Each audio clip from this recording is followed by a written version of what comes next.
BJP रे मिसिबे Mamata Banerjee TMC रो हार परे दीदी धरिबे कि पद्म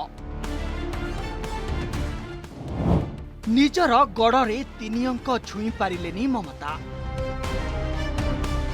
पश्चिम बंगरे 15 वर्षर शासन परे एबे टीएमसी को बड़ झटका लगी बहु मत पाई बीजेपी पश्चिम बंगरे सरकार गढ़ा जाउछि। प्रथम पर्याय भोट गणति ठारू शेष पर्यंत बीजेपी टीएमसी ठारू ढेर आगरे रही आउ वर्तमान एही ट्रेंड रे लगाम लागिबाकू जाउछि। फलरे बहु मत पाई भारतीय जनता पार्टी बंगरे सरकार गढ़िबो। हेले निर्वाचन पूर्वरु कि निर्वाचन शेष परे मध्य बीजेपी पश्चिम बंग पई ता मुख्यमंत्री प्रार्थी घोषणा करि नाही। तेणु आगकू बंग राजनीति रे रोचक मोड़ देखा दे पारे बोली कुहागलानी।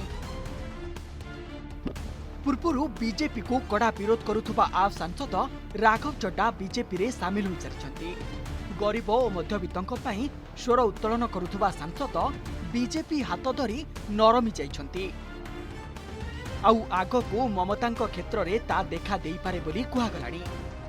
दीर्घ 15 वर्ष परे पश्चिम बंगरे दीदी सरकार रो पतन घटी गादीच्युत होईछि टीएमसी सरकार। हेले नुआ करी राज्य रे प्रथम करी सरकार गढ़िबो बीजेपी कारण एठारे काम देइछि एथर मोदी मैजिक। पाखापाखी 200 आसन रे आगुआ रहिछि बीजेपी। केवल विधिबद्ध रिजल्ट घोषणा को अपेक्षा रहिछि। पश्चिम बंगरे बीजेपी शिविर रे विजय सेलिब्रेशन जोरदार होइछि। अन्यपटे पश्चिम बंगरे भोट गणति चलिथिबा बेले टीएमसी नेत्री ममता बनर्जी सांघातिक अभियोग आनिछंती। बीजेपी प्रति रोष झाड़िछंती।